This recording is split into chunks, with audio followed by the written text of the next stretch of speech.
welcome back to Talking Void, where no introduction is ever the same twice. Today my guest is Michel.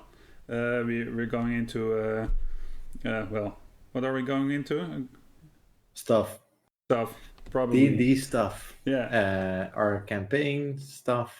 Yeah. How to roleplay, I think. Yeah. Some things are new. We are going to do a bit about socials after the introduction. And for the first time, we have this main topic that we'll be discussing. And this week's topic is how do you roleplay? So that doesn't mean that we won't be discussing the Precipice of Dreams, of course, and the journey so far, and some other questions about Talking Void. But here we go. Let's run that cool introduction that Michel made. Here we go.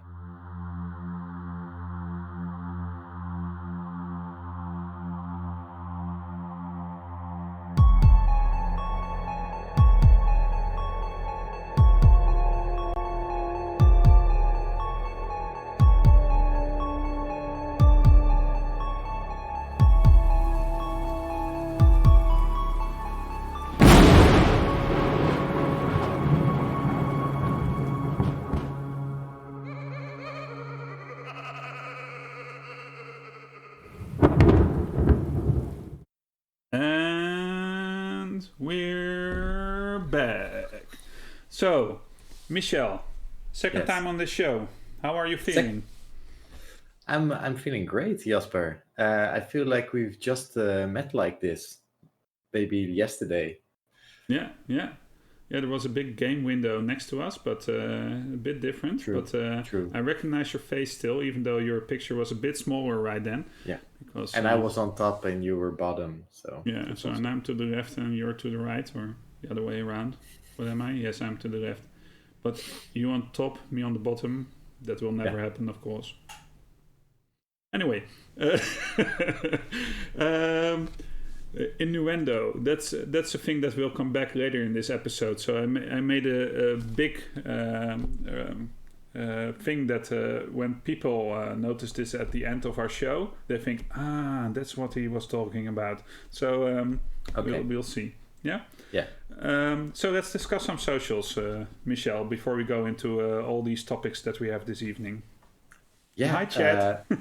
So, thank you all for tuning into our Twitch channel this evening to watch us talk about stuff that we love, mostly Dungeons and Dragons, and our own campaign. Because playing Dungeons and Dragons is cool, but talking about it is almost as cool. So yeah, our Twitch is where we broadcast our episodes live of our own live D&D campaign. This show and another show called Parallel Projections, where me and Jasper play through Planescape Torment. You can watch all previous episodes on our YouTube channel, so please subscribe, hit that bell icon so you get notifications when a new video is up, and follow us on Facebook and Instagram to see some behind the screen footage and all our artwork. And we just recently got our own Discord channel and became more active in other Discord channels like the Dutch D&D community. Discord. Yeah, I wanted to do the shout out, but you're quicker than I am. I had a segue into it. Yeah, you did. Well, that's what we are about, cooperation. So yeah, the Dutch D&D community, I wanted to do a shout out as well, because this is the first time that we have a real topic on the show, and Jeanette asked them, hey, how do you roleplay in a manner? We had a bit of difficulty finding the right channel to do that and and everything, but we had a lot of replies to that, and I really liked how that worked, and of course they are in chat now, community, the Dutch Dungeons and Dragons community is quite an active one. a bit scattered yet, I think, but we are getting closer to each other. And even though we are doing this show in English and doing our main campaign in English, we are from the Dutch community. So I really like that we are seeing these connections come into existence, and have some more things to talk about with other people while we are running our shows here on this Voidcast Live channel. Yeah. We are still Couldn't working on agree better more. channel visibility, he says. Or are you here? I don't even know. But welcome. Well said. It's all about being one big happy community. And that's true. Yes. Community is one of the best things about how modern streaming services and YouTube channels work, I think. It helps us build. Anyway. And let's be honest, when we were all, some people are 12 at the moment, but maybe watching this, I don't know. But when we were 12 and playing Dungeons and Dragons in our bedrooms, we never talked about it with anyone because we might get beat up or something. So who would have thought that years later we're here and all connecting and getting in touch with each other and exchanging ideas and adventures, and it's amazing. Yeah, truly. So chat is live, it seems, so that's cool. We are live. Well, are we? Yes, we are, I think. So without going into the last episode of the Precipice of Dreams, within the first question, Michel. Hey. The experience so far, how has it been for you? Precipice of Dreams. For me, it's been an amazing ride. First of all, I'm just glad to be back playing Dungeons and Dragons again after a hiatus of a couple of years. For those that don't know, and it's probably a lot, I moved to Belgium for work, and ever since I moved, I didn't get to play much Dungeons and Dragons. Got on the phone with Jasper one day, said that I really missed it, and that I was watching Critical Role, and it's like, why can't we do this online? And here we are. Yeah.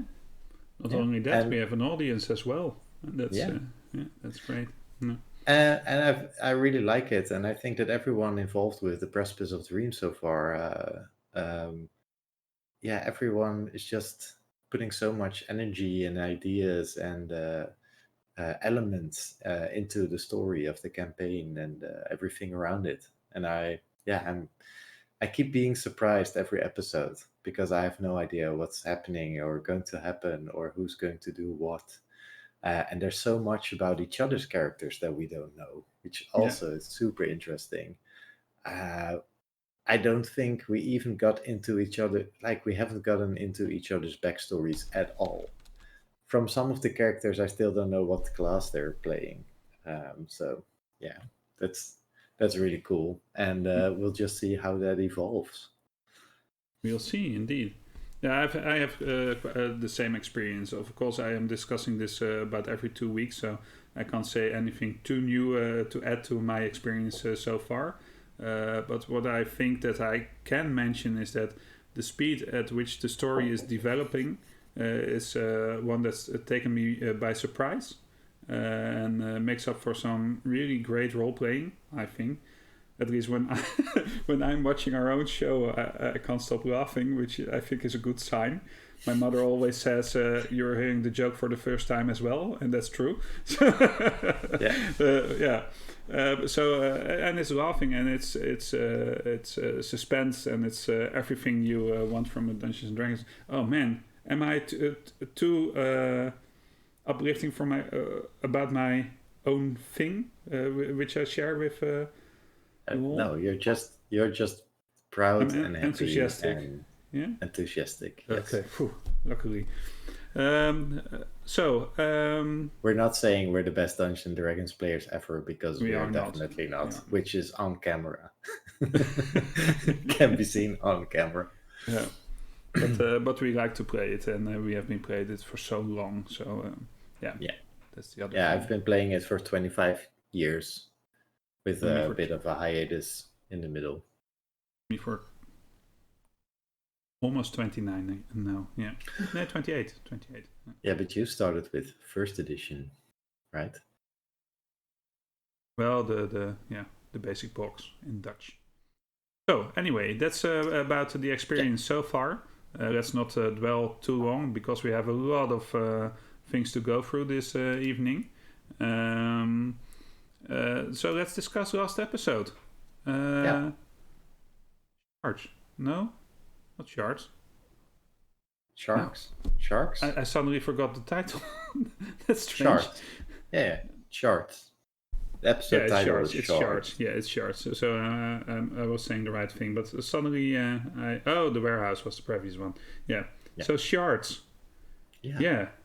And what I said, what our viewers are seeing now is, so that episode was one big ordeal, or was it? That's a pun that the audience won't get. I know. I think that we shouldn't, because there's a lot of people watching that probably didn't see any episodes. We should keep it short and then spoiler free. But yeah, last episode was really cool. It dealt with the consequences of me messing with a magical item that I obtained from one of our party members. Yeah, that's one thing. And it dealt with the consequence of our Thomas, our party rogue, I think, sneaking off by himself, going into a dangerous warehouse to free someone. And that was really exciting. I think we can spoil somewhat because in the end we are expecting a lot of viewers to have watched some of the Precipice, otherwise there's no point in discussing it. We will of course go less into your ordeal, to say so. True. Because, Can I use that? Well, I've used that word already now, but I think it's the title. The thing is that you were away for one session, we played a session, and then this session you came back in the most spectacular way. To say the least, right? I was on a holiday and couldn't play in session 5. So me and Roger decided to do a one-shot, which will be up on the channel this Thursday. It's just me and the Dungeon Master playing one-on-one Dungeons and Dragons, and it deals with what happened to me while I was away. And in-game, I also went away because I started messing with this magical artifact which transported me into another realm, world, plane of existence. Who knows? And my adventure there will be up this Thursday on our YouTube channel. And I think that's also interesting. What I like about it is you don't see a lot of one-on-one Dungeons and Dragons, and people often wonder, can you play Dungeons and Dragons with just 2 people? Isn't that weird? How do you do roleplay, for example, or get in character, or isn't it weird? And I think it's a nice example of showing that, no, it can actually be super interesting. And there's a couple of things that work differently in a one-on-one session compared to a group session, for sure. But some of that actually works out better. Yeah. So yeah, I was away and I returned last episode by crashing through the roof of a church, or not necessarily through the roof. I just appeared in the sky and fell down in a church of Edon, the world's single god, which you are a priest of. Yes. And I was expecting to see an angel because there were all these masters outside of the inn that I was staying in, and they were shouting.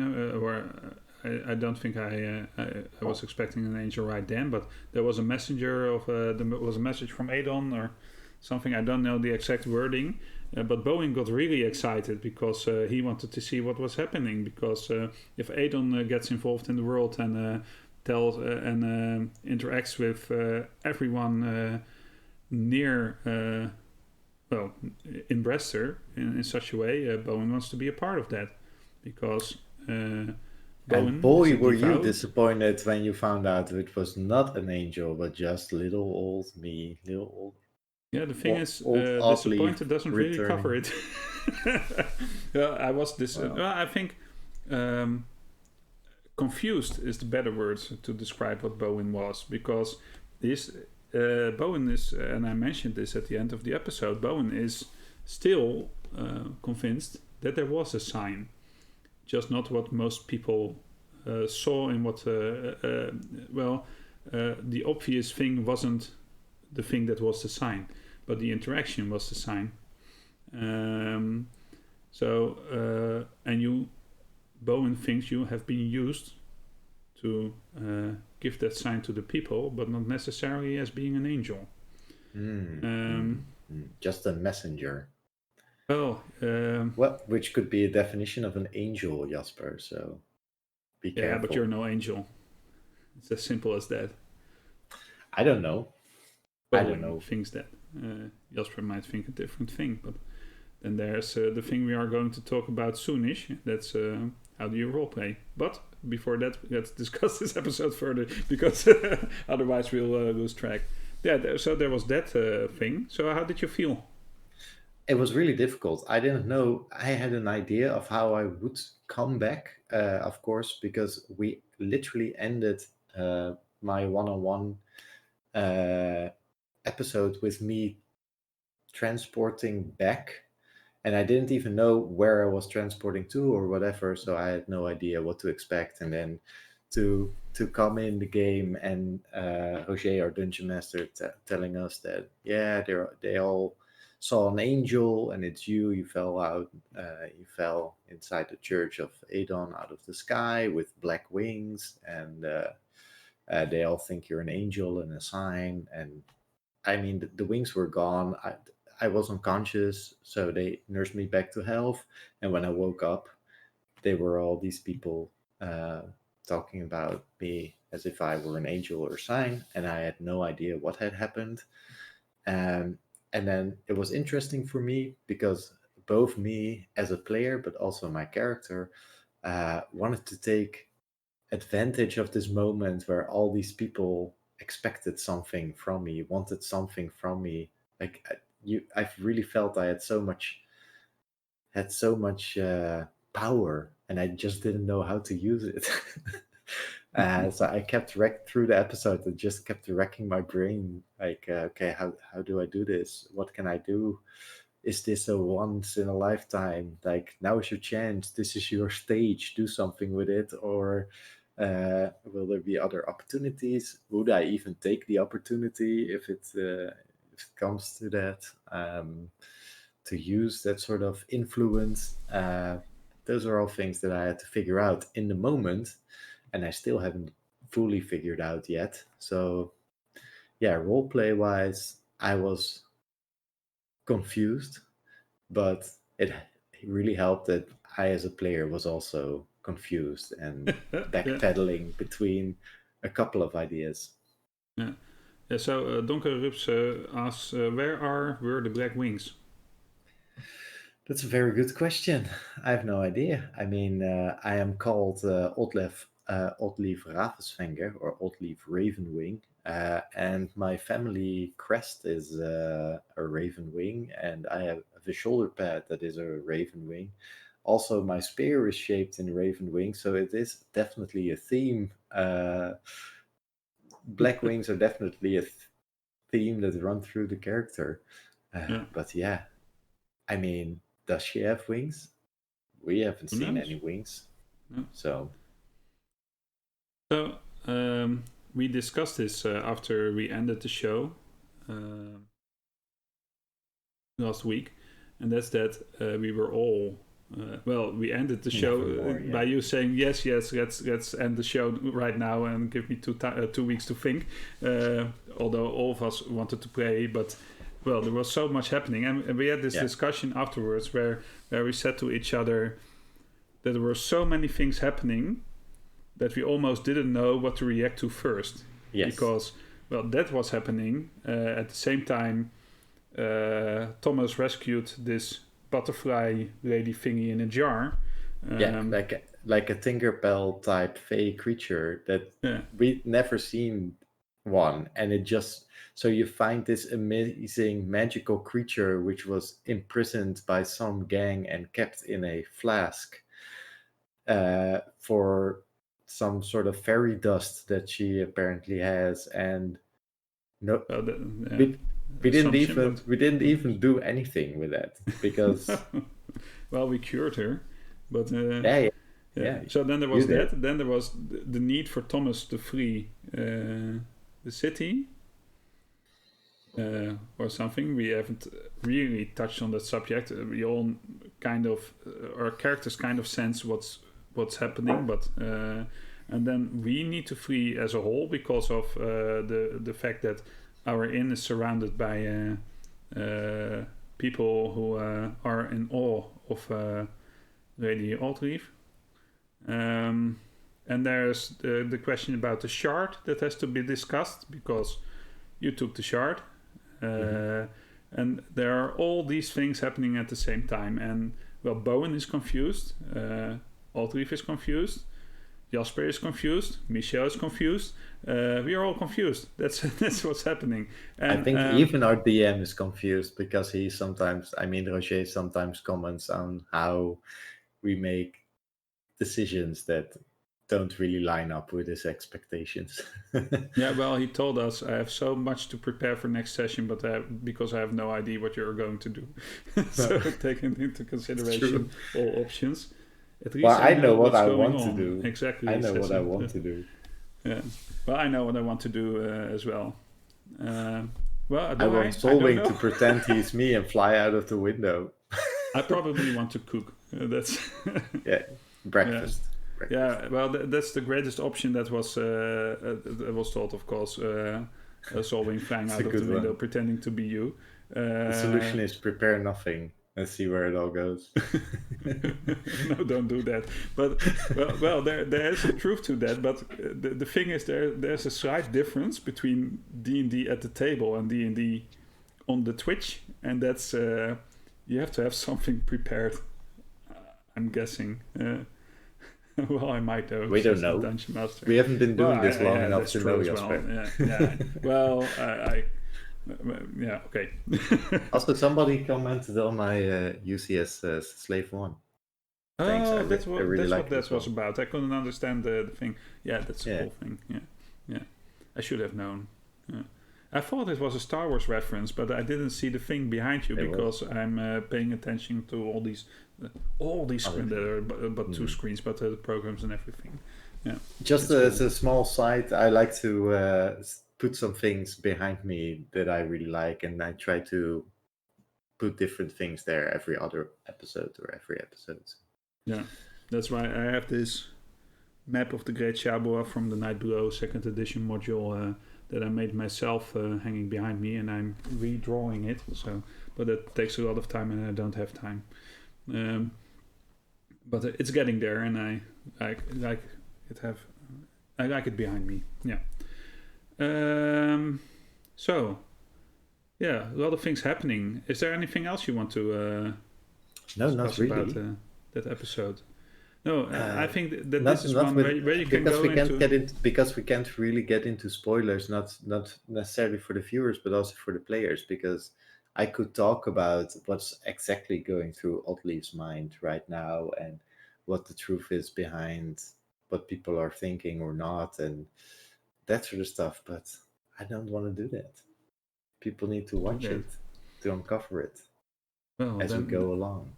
Yeah, well, let's do that then. So, sorry, but this was Talking Void for the evening, and now we are going to our next topic. Yeah, I'm saying the subject again, but I want to say topic. Yeah, I think that's good that we leave it at that and go to the next topic. And this in earlier sessions, I really thought we can talk about this and that, but now we can mostly talk about how overwhelming everything was, and we discussed that. And It's for viewers to watch this show again and understand why we were confused, right? Yeah. Okay. So, how do you role play? That's the topic of this evening.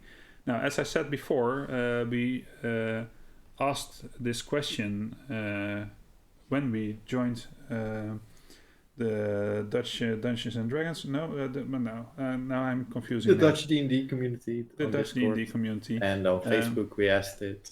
Yeah, Facebook and several spots, and we,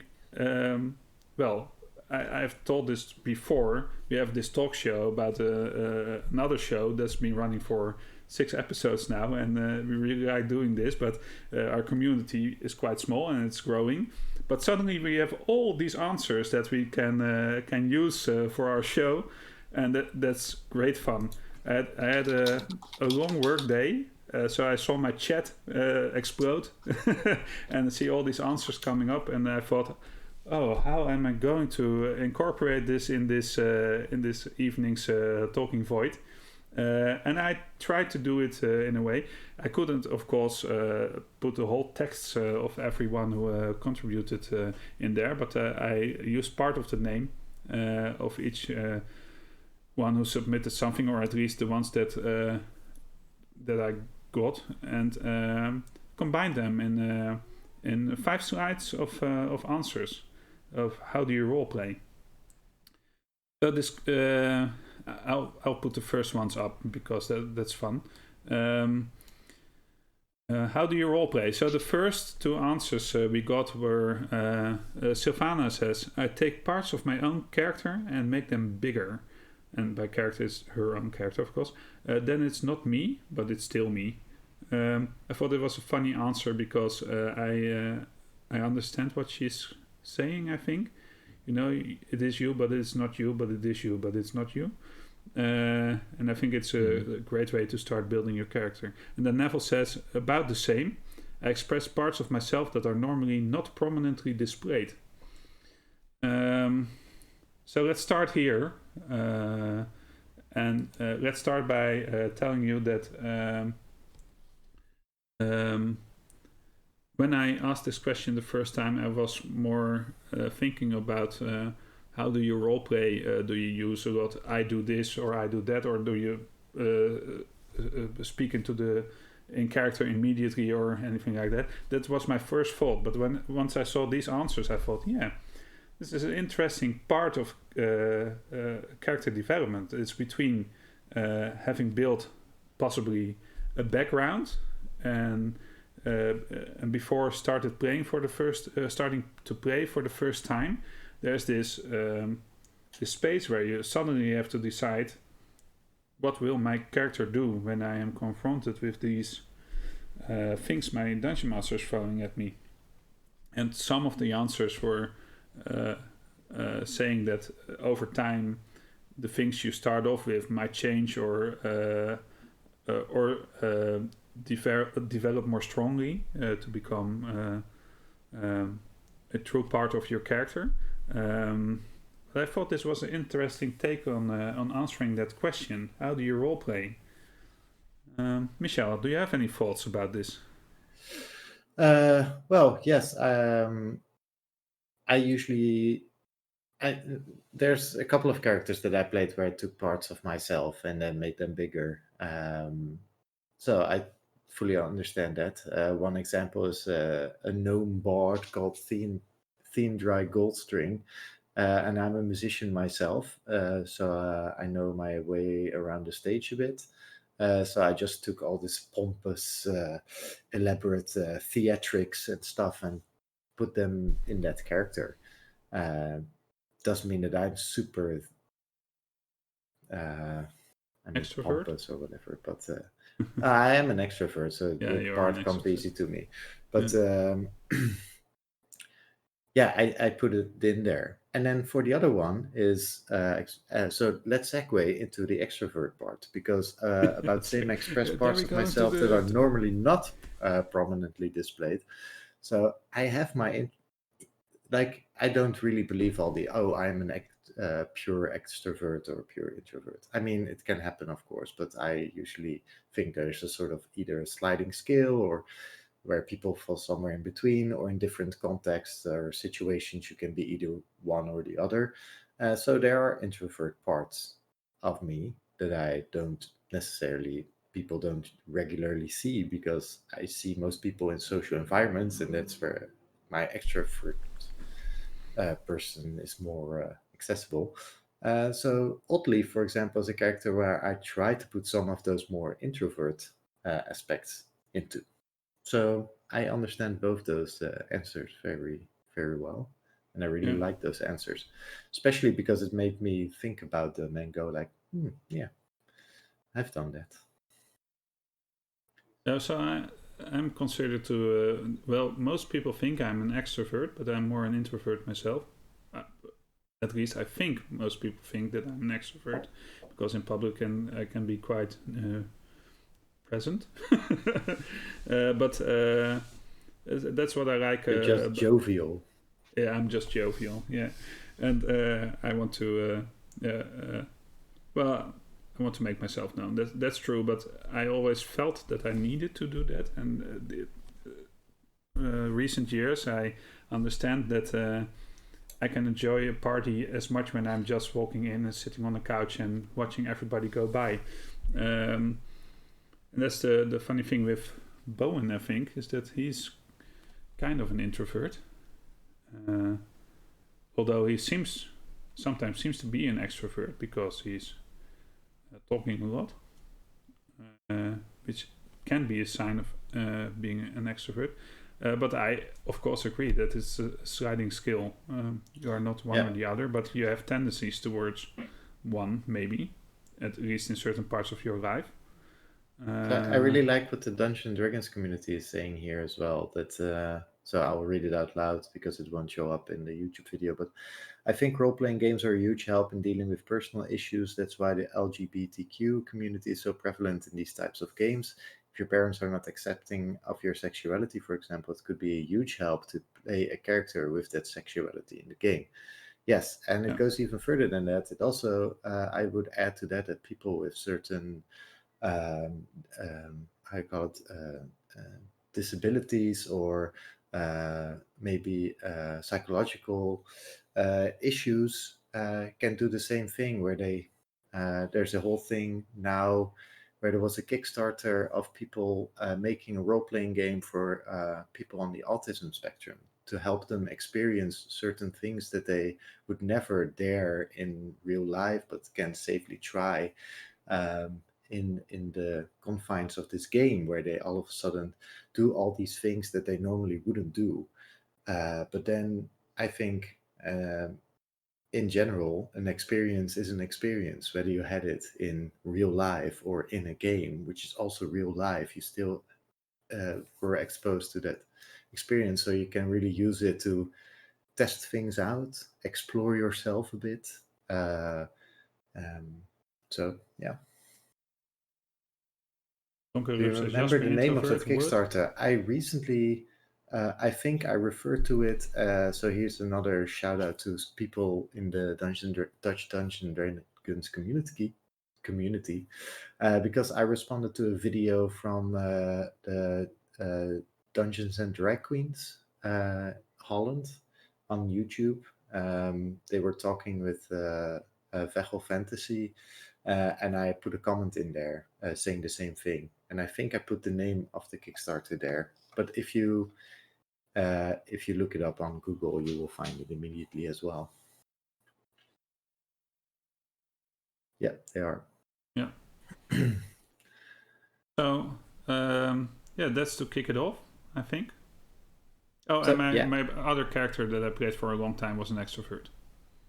Well, he was angry. That's more what he was. He shouted a lot, but said, "No, we aren't going to do that. We are going to do this," which I recognize in some of Bowen's actions as well, by the way. But anyway, but it's more out of another kind of frustration there. So other things that were being said. Fake. Actually, the letters are really small for me, so I have to really look closely. Yeah. That's okay. That's the other thing. I had to compress my formatting a bit to make it fit. Otherwise, it would have been well. I couldn't have handled it in this way. So Felix says, I built up a history around my character and start thinking about what he or she stands for. That's what I use as a base for my reactions. And Jos says, my character is me, but by changing his background, he has different memories to base his reactions on. So close to each other, these two people are saying how they build up their characters. Yeah. First reaction, Michel. Yeah, also two great answers.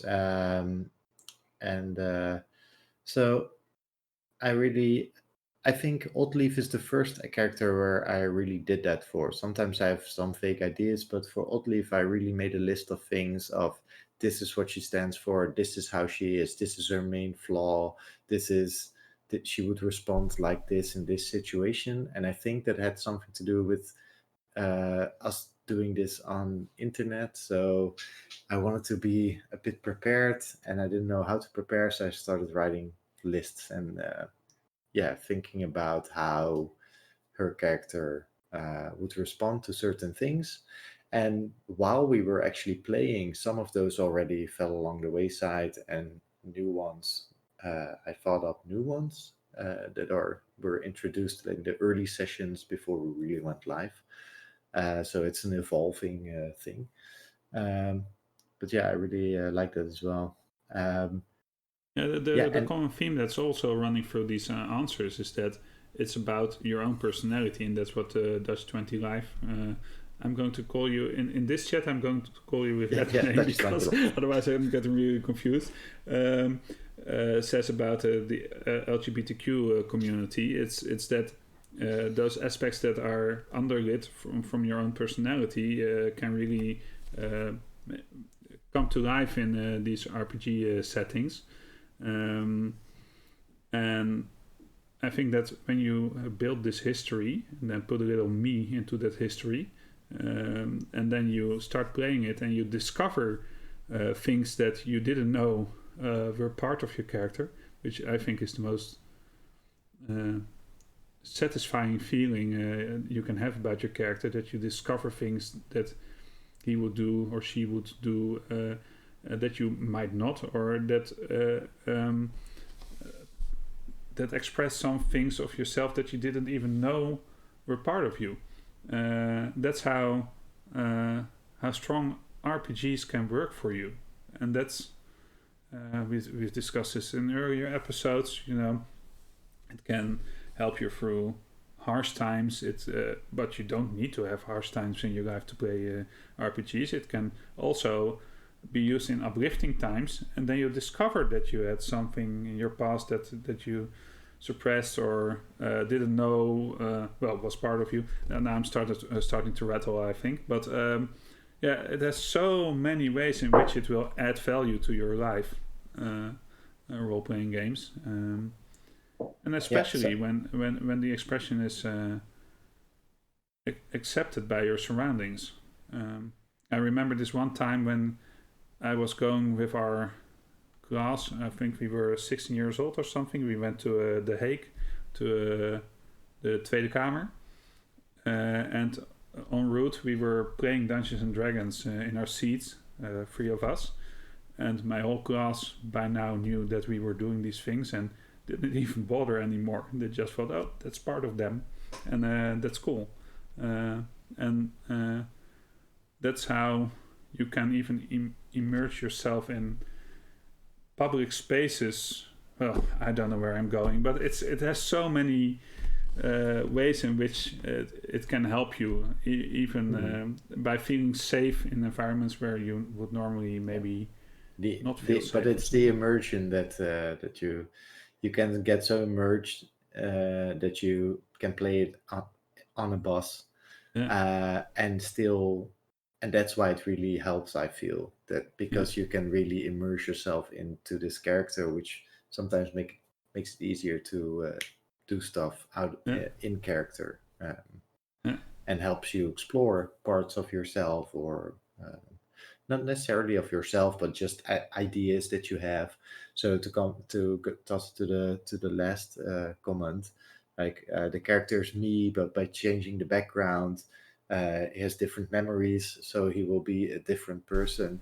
You can take any character, like take a very tragic character from some book, and just think about what would this character be if that tragic thing never happened to him.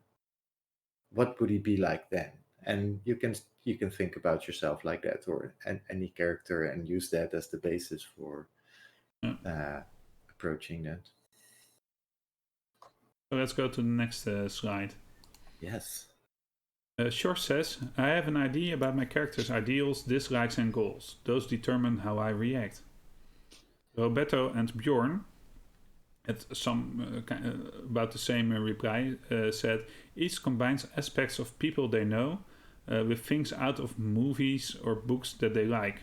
That is what colors their characters. And Jasper, not me, said, I like to switch between actor and director stance. I also like friction. I didn't quite understand the last one, not even from the example, but I thought it was fun to include because actor and director stance triggered me. I don't know if you Well, have an idea. I can imagine something with that.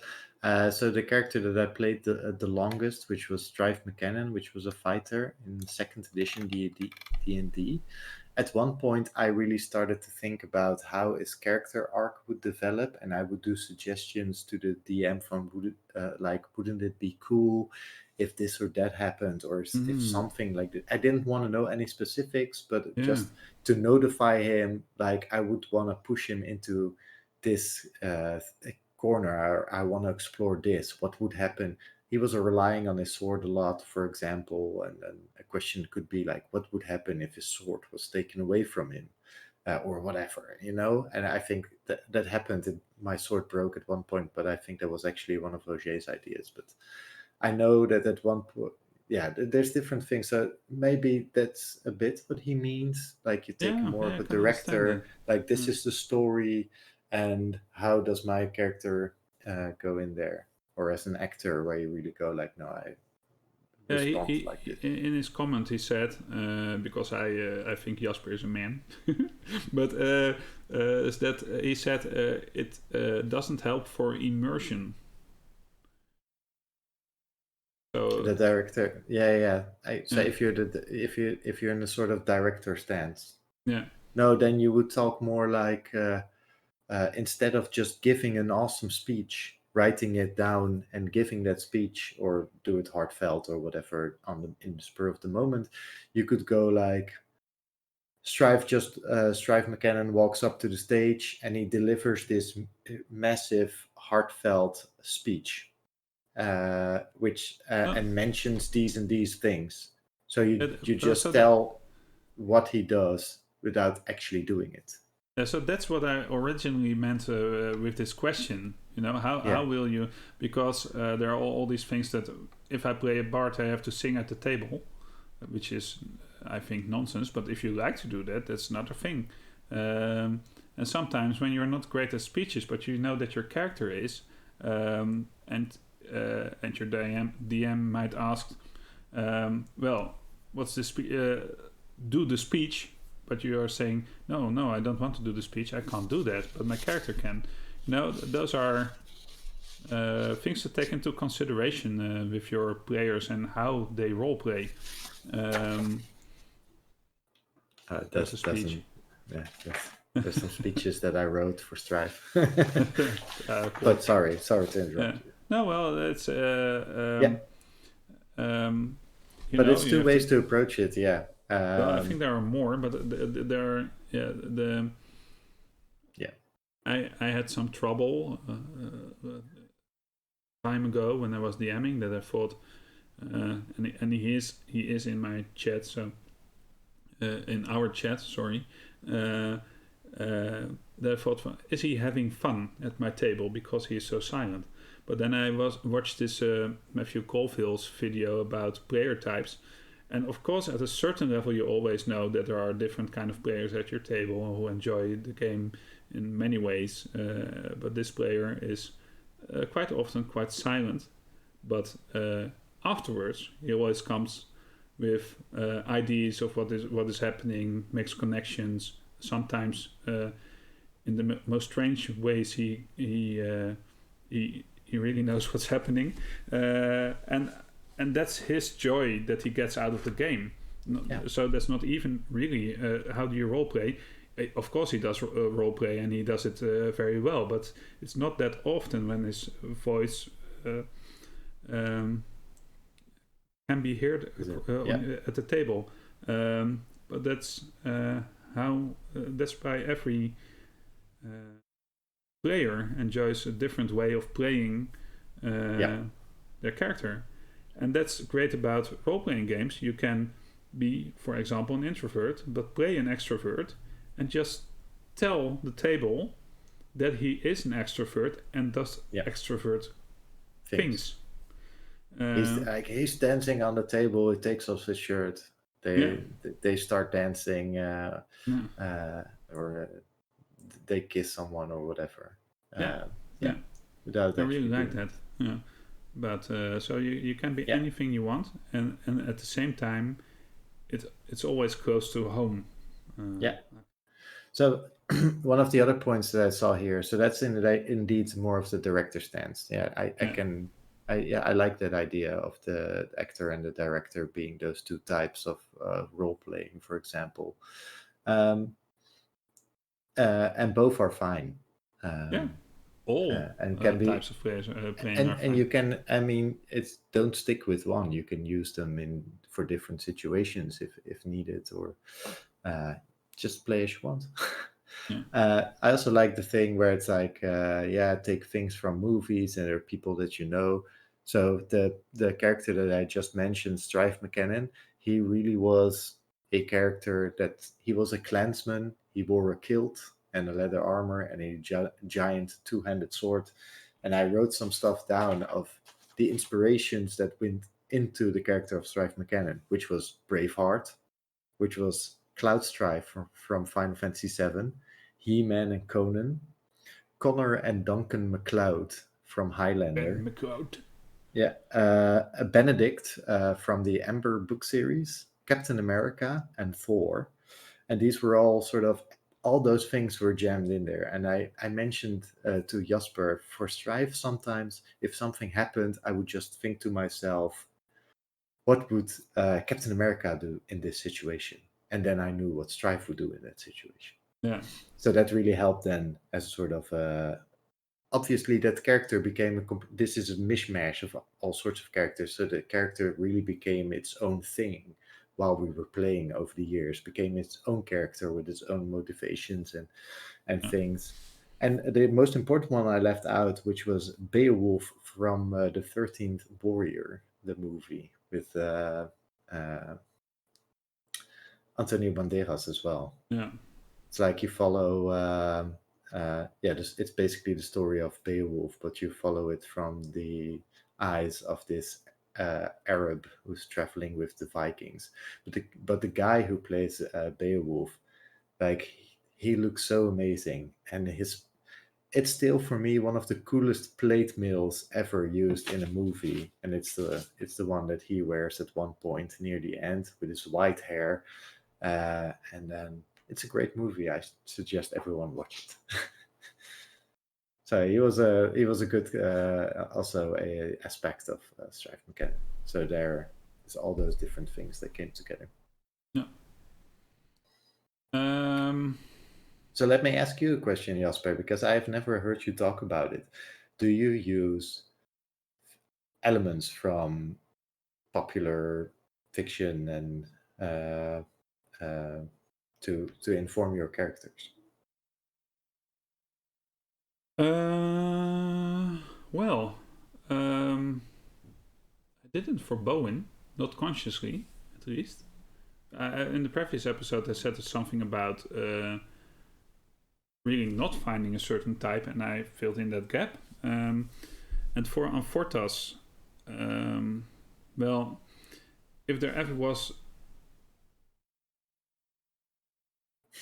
I don't know for certain, really. Well, it can be a short answer. It can be like, no, I don't really know. Yeah, It but could be I do informed use it unconsciously.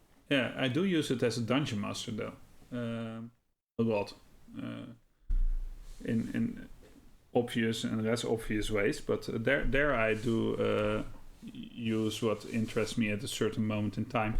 I at one time had my two longest campaigns that I'm currently running.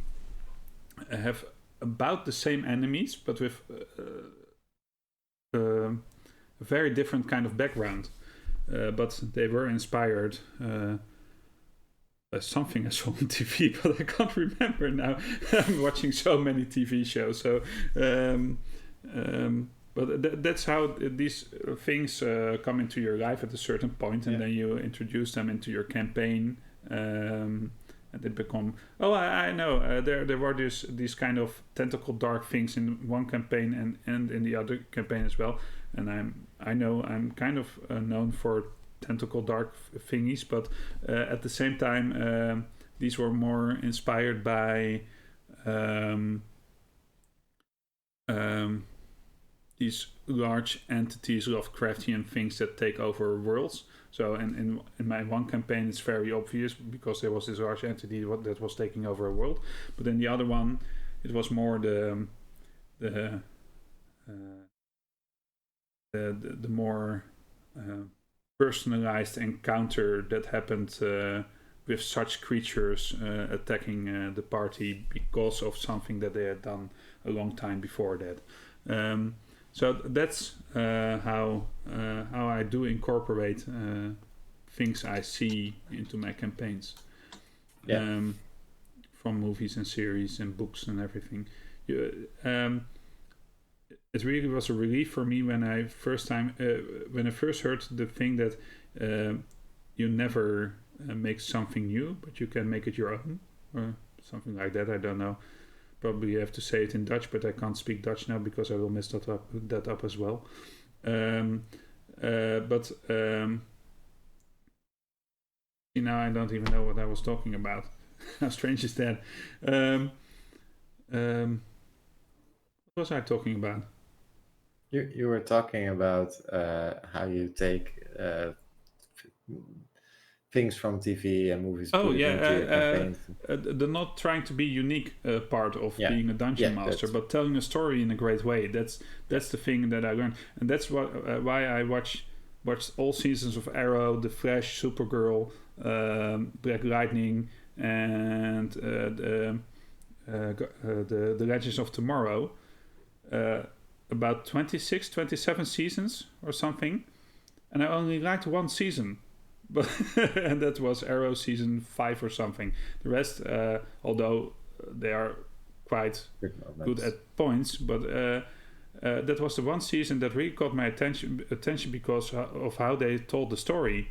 But the other seasons I watched because I wanted to learn from them what not to do and what to do and all these things. How do you introduce a villain, or how do you not introduce a villain, or how do you keep the suspense in? That's a good one.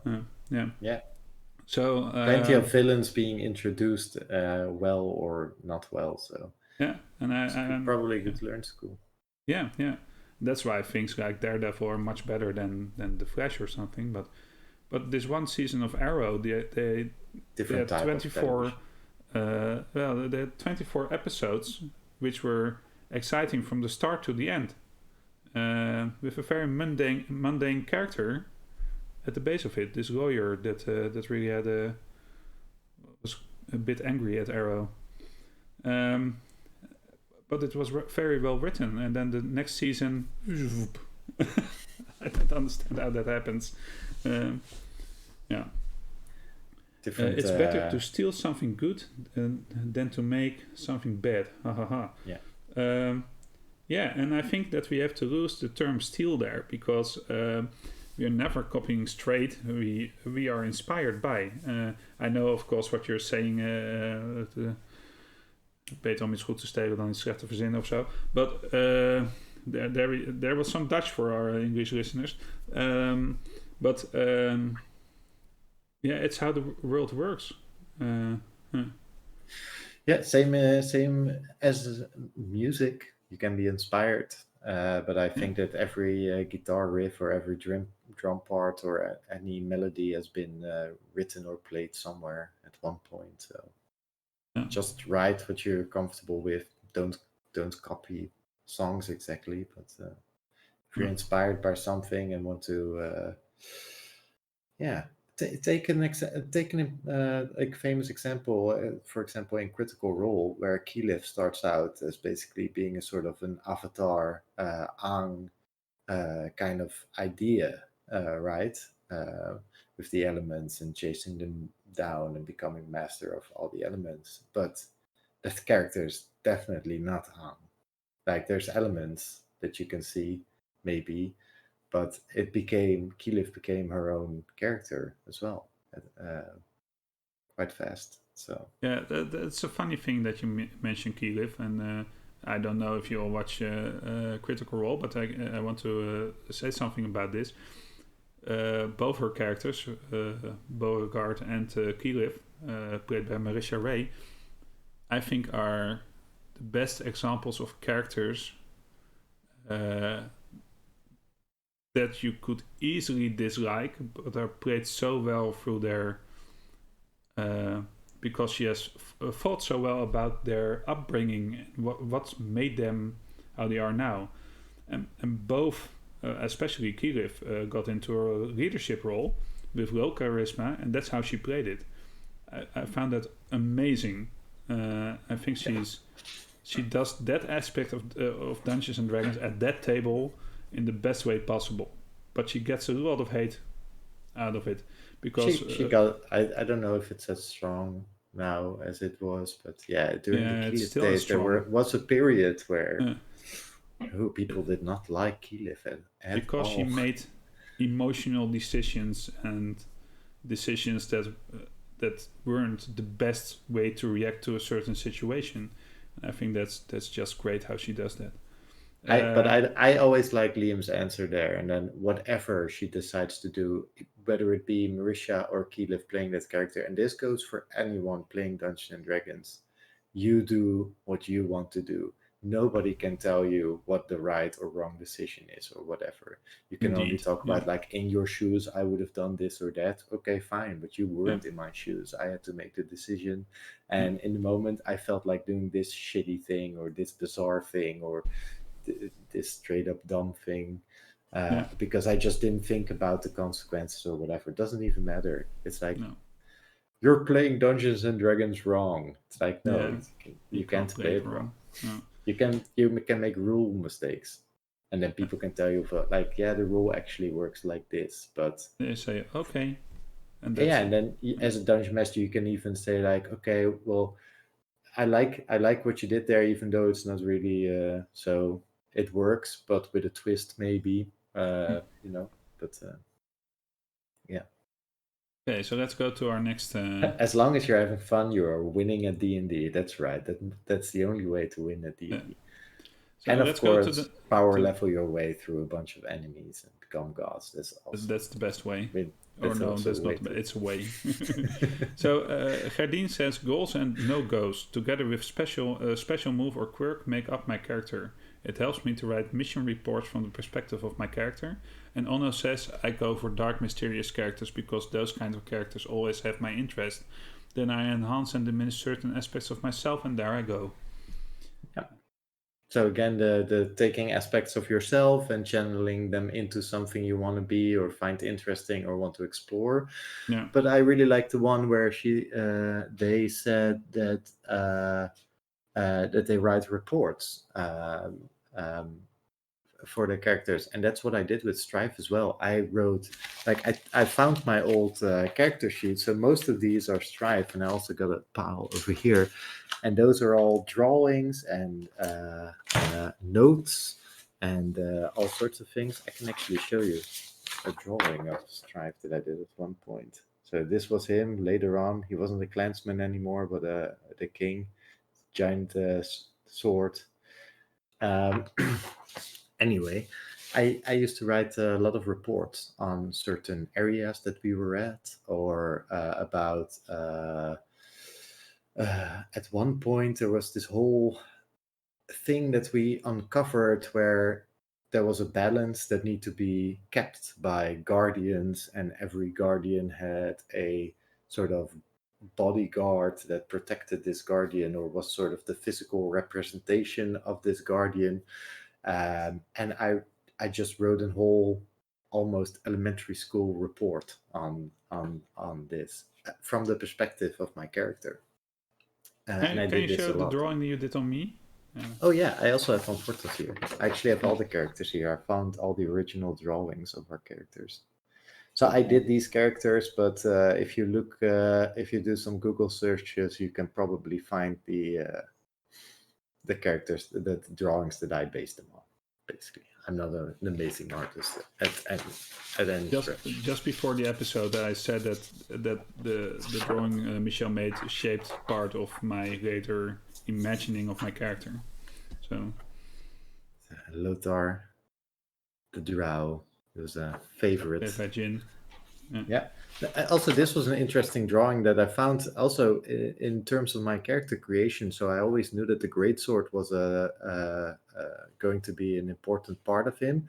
So I just started drawing out different swords, sword handles, and what does the sword in the end look like. And this hilt, this is the hilt that I ended up using, sort of. You can see it better in the other, but it's based on the MacLeod hilt from the Highlander sword. And I actually saw that sword hilt in real because it was an actual sword, and it's in a castle in Scotland. And I went there and I saw that hilt. It's the only thing that's left of it. So I decided to go with that. Just some tripping song. We're going to the next ones. Yeah, sorry. I think, because Mirenea says, I want my characters morally grey. This suits my playstyle in adult fantasy roleplay. Harsh realities combined with strain and friction between characters. Jan says, I did a personality test to determine my character's behavior and wrote the results down on paper. After a while, his behavior comes naturally to me. Also, I made it he, but I don't know. A very nice way to do it. The personality test is very, like, as a player, I would find it very interesting to explore. Just do a test from your character's point of view, and then use that outcome to inform yourself in your first playing sessions. Thought that was a really nice idea. There's like plenty of them on the interwebs. So Marineus is in chat. He's at my table normally. Morally grey.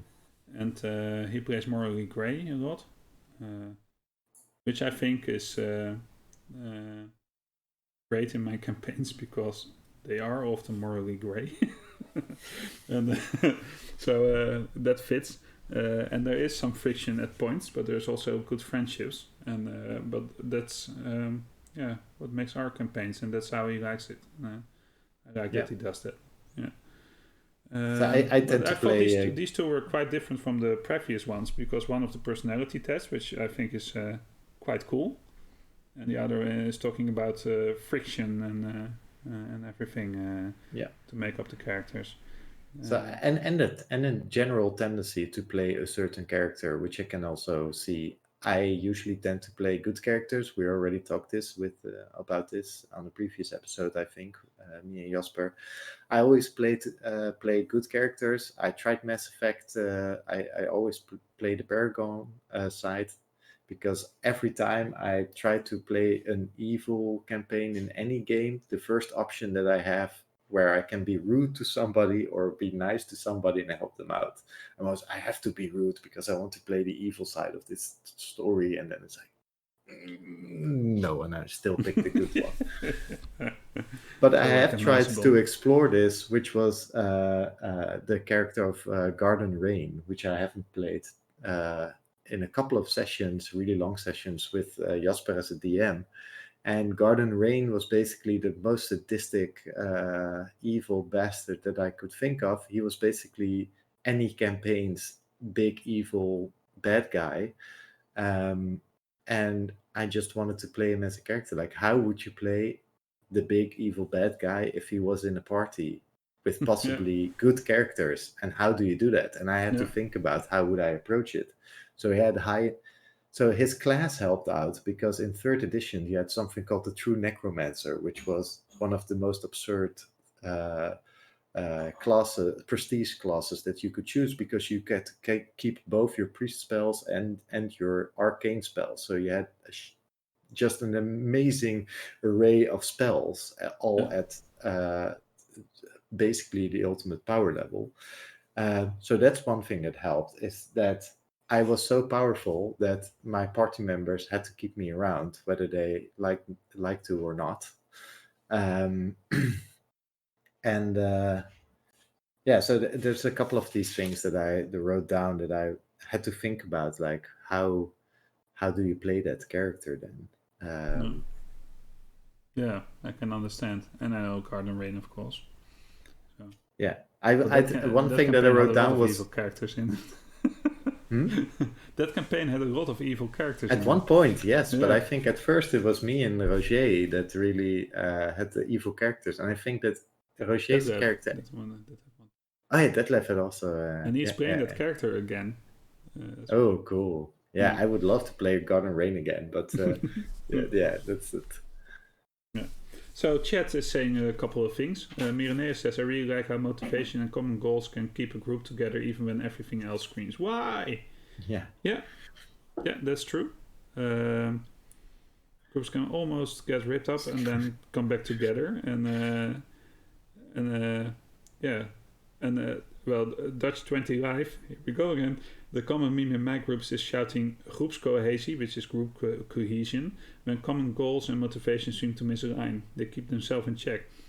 Yeah, that's interesting because at the parties that I have, I always say, remember this is a game.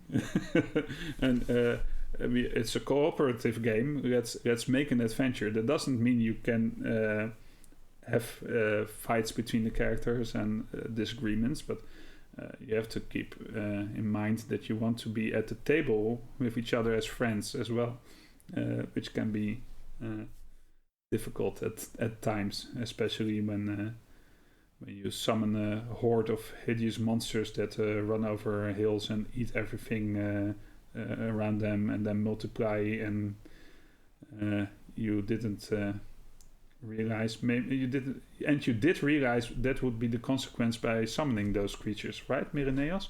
So yeah, morally grey.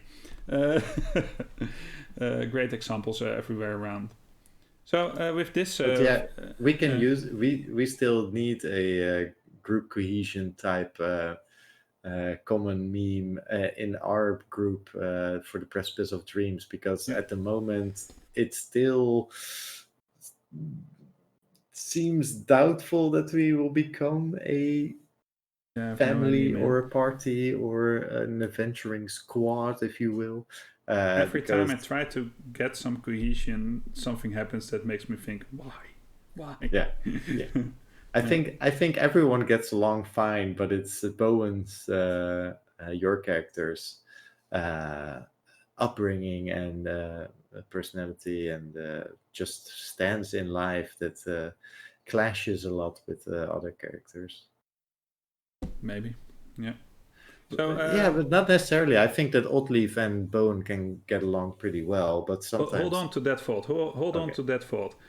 Before we go into that, because that's something we're going. There's a question. There's a question. So, oh my god, we're also running on time. By the way, man. We said let's try to make an hour. We were going to run a bit late. Sorry, but we are having fun, right?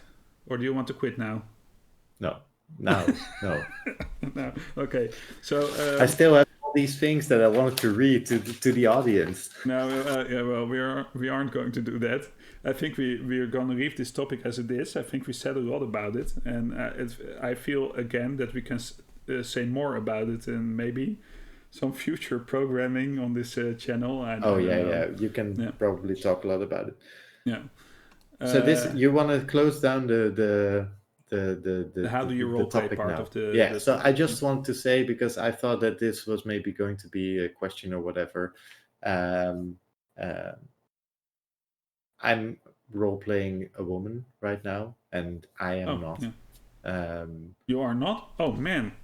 No, but I've played women before, and I think the first one for me was actually in the same campaign where I played Strife McKinnon. I at one point played his granddaughter, because that's the funny thing in Dungeons and Dragons, when all other species in these adventures live very long lives, the humans still are reasonably short. But a fun thing you can do there is play multiple generations in the same family, for example, which I thought was a cool thing to explore. So I played his granddaughter, which was the first woman that I played. I've never felt uncomfortable with that. And I think I played them just like I would play any other character. And I don't really think about the gender or sex differences that much.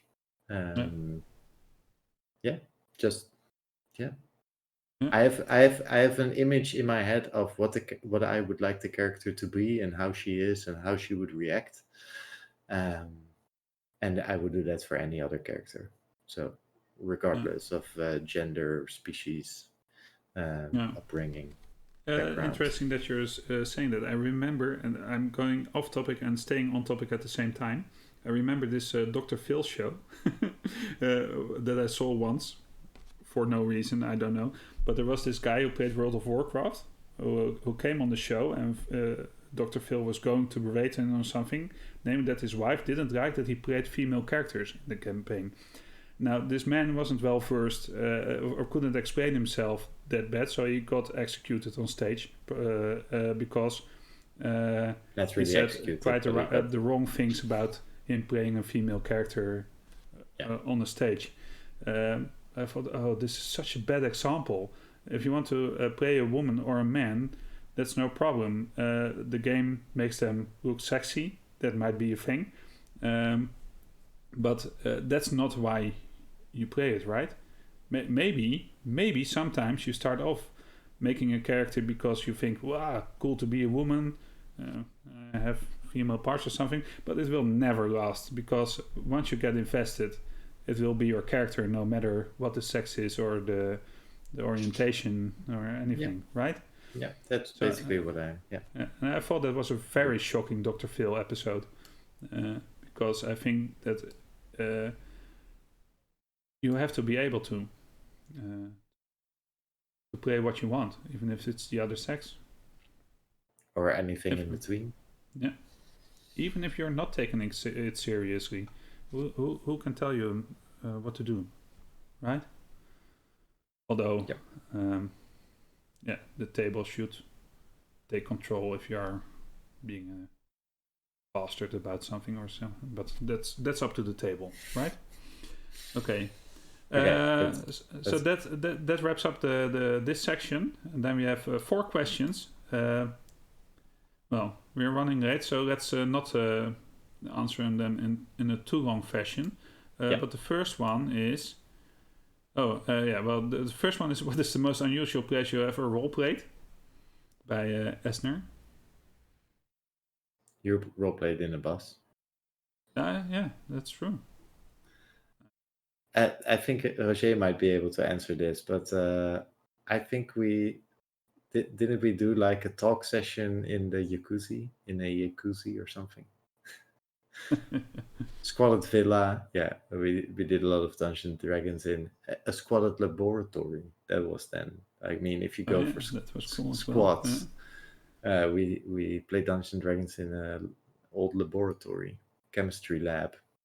Yeah, we once played Dungeons and Dragons in this camper that was in the middle of nowhere with all these spiders inside, and it was cold and everything, and it was really eerie. That was one as well. And a driving bus that you mentioned before is also not your usual place. Yeah, between other classmates. Yeah. All right. Yeah. So there's your answer. Anyone in chat, we'll go to the next question. But if you have any super weird spots, just shout them out in the chat. So this is an interesting one. Irenaeus asks, when do we get the full story of the handkerchief? So I've actually, The Handkerchief is a fictional book in our world that has been developed.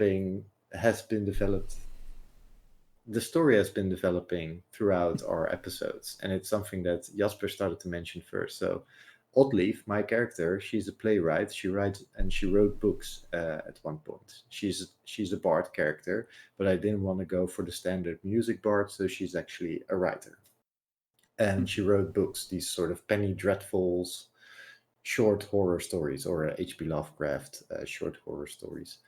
And Jasper took it upon himself to just throw titles at me every once and again of books that my character wrote, and then we improvise, or maybe he has an idea. He mentions something that's in the book, and then I will improvise something else. And The Handkerchief is now a book that has been named many times now. And when I was on my vacation, I actually started writing it. I thought there's no better way than to. So I made a start on that. So who knows? It might actually become a thing where The Handkerchief becomes a real thing that people can read. So do you know where I got the inspiration for that book? No. You don't want to know? You can tell me. I mean, if you want to, but I got it from Stephen King's Tommyknockers. Yeah, Tommyknockers. Yeah. I had this conversation with Amber actually. Yeah, we caught on to that, or at least Amber did when I told her the story. Yeah, that's what I got it from. This boy who can do magic and accidentally. She recently read it, like a couple of months ago. She recently read it. So. It's such a great book. I love Stephen King. Yeah. It's a good one. It will be a bit different. I read a lot of Stephen King. That's about the extent of my horror experience. Yeah.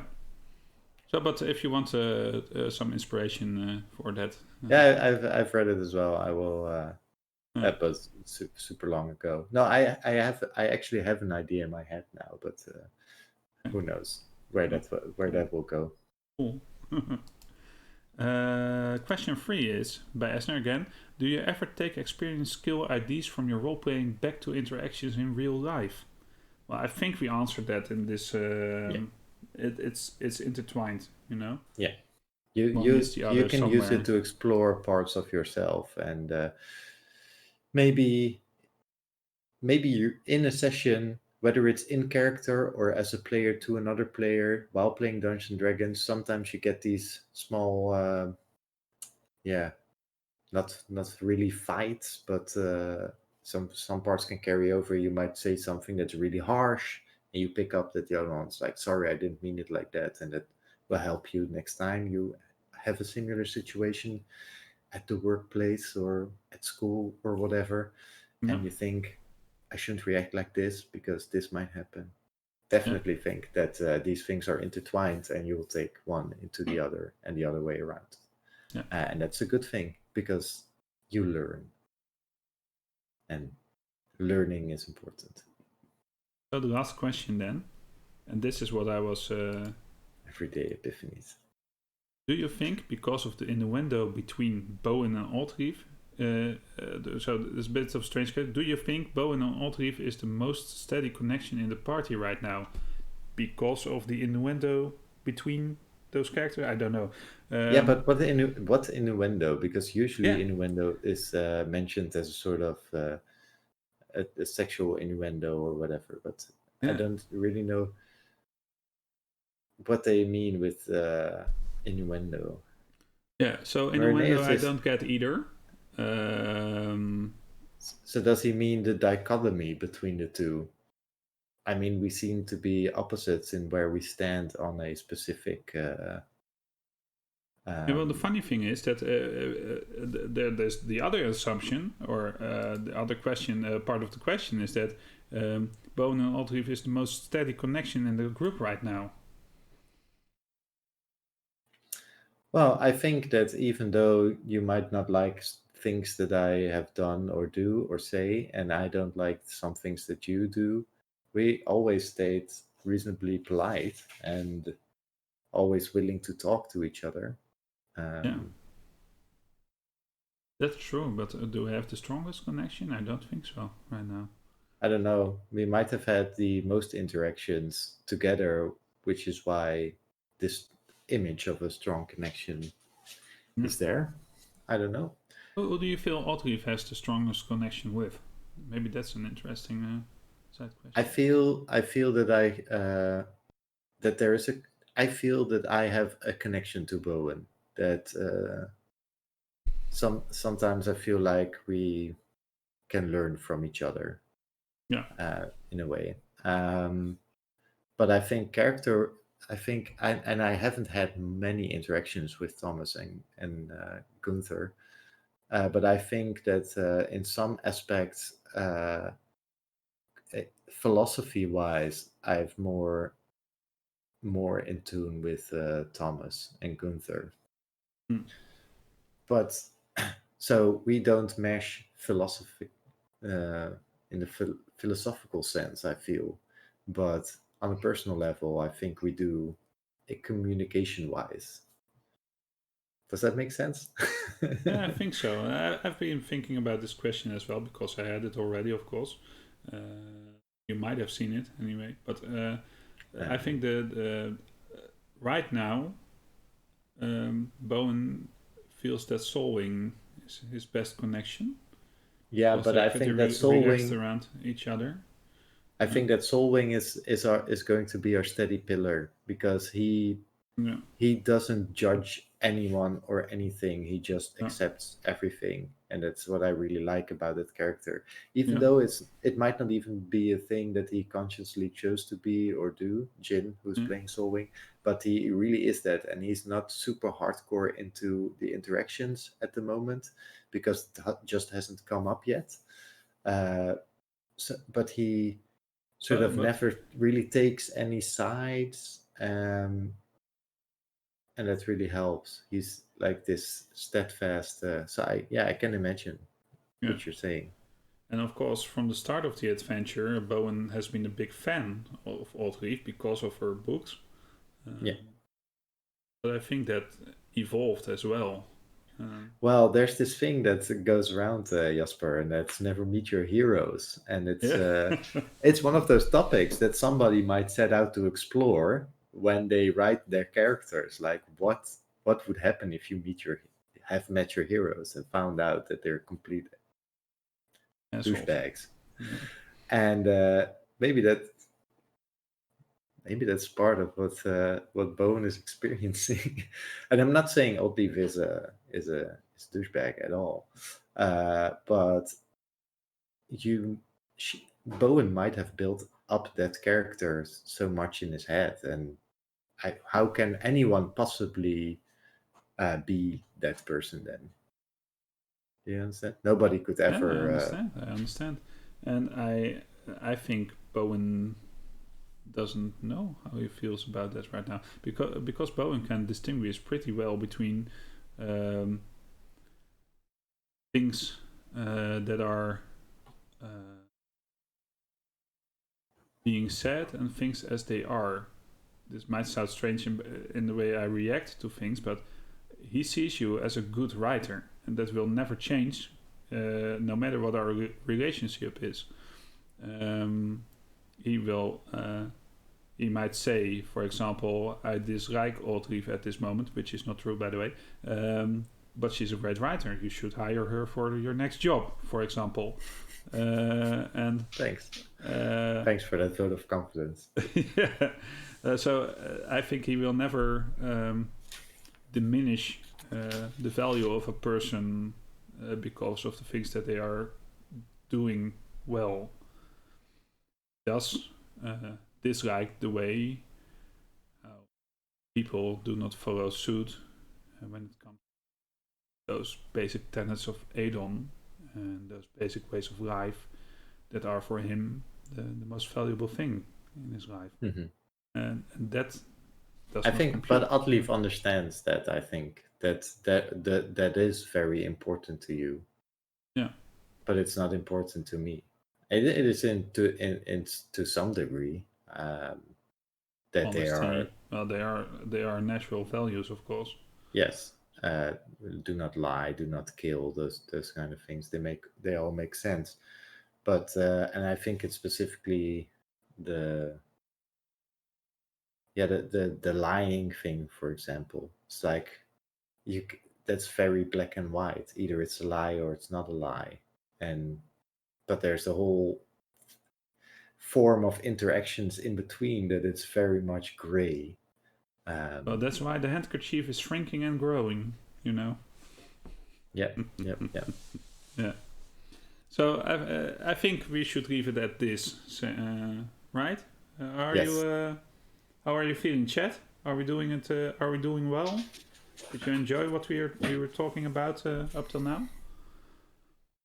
Just tell us. Anyway, this was the last question, and so now we go to the last screen, and that says, as always, well, not as always, since last episode, is this the end? Yes, it is, which probably means we'll keep talking. Yeah. I noticed that I did that yesterday. I think I closed the episode 3 times or 4 times. I just said, okay, goodbye, guys. It's been really fun. So don't forget to check out. And then, so now really goodbye. Oh, we'll be back tomorrow. Let's do socials. Plus. And then talk about our other shows, because there are other shows. And, yeah. So let me try to summarize this, and then we are going to do our wrap up, okay? Yeah. So you really help us by supporting us on our socials, which is Twitch and YouTube for our for this and our VODs, and it really helps us if you follow us and subscribe, because that makes us pop up more, and then we will be able to do more stuff in the future. So just follow. It's just a click, and I know you sometimes get notifications, but hopefully you will be watching when you get those notifications. But yeah, that's part of this community and everything. That's how we support each other. Then we have our Discord server, which is getting bigger with content. Please join us there. We have our Instagram, where we show you things from behind the screen, screens. You said screens. I like that. Just follow us there to see what we're up to. And then we have, of course, our Facebook page. Follow us there as well. There are a little bit more comprehensive guides to what we are doing there. So that are our socials. And then next Monday will be our next show, which is the Precipice of Dreams at 8:30. Before that, we will launch Oddleaf's adventure for you. Will be up on YouTube this Thursday. And Parallel Projections and Talking Void will come after that one. And then from next week on, we will be doing Parallel Projections again, and then Talking Void again, and so on. We really try to stay in the rhythm of the things. And what we are doing as well is sometimes when we feel like it, we stream randomly and do a game we like. Michel's in the Banner Saga. I'm thinking about doing stuff. Yeah. Actually, if I can just jump in on that point real quick, I actually might be able to stream tomorrow evening, so I will definitely put that up on Instagram and Facebook, and then probably I will do a stream tomorrow evening where I'll continue my journey into the Banner Saga, which I'm playing for the 4th time this time, because it's one of my favorite games. Yeah. It crashed by me in the final scenes, and that was my save game. But I'll watch your show to see how it's done. Yeah. Wow, it'll depend on what choices I make, how it will end. Yeah. Okay, so that's all our things. We had a blast. It seems chat had a blast. Really like to have you on as my guest again. Thank you so much, everyone, for coming. Yeah, thank you, and for interacting on the Dutch D&D community Discord and Facebook pages, because the input has been amazing. Yeah, it's new to us. We have to take this into consideration when we go on with this show. So that's cool. That's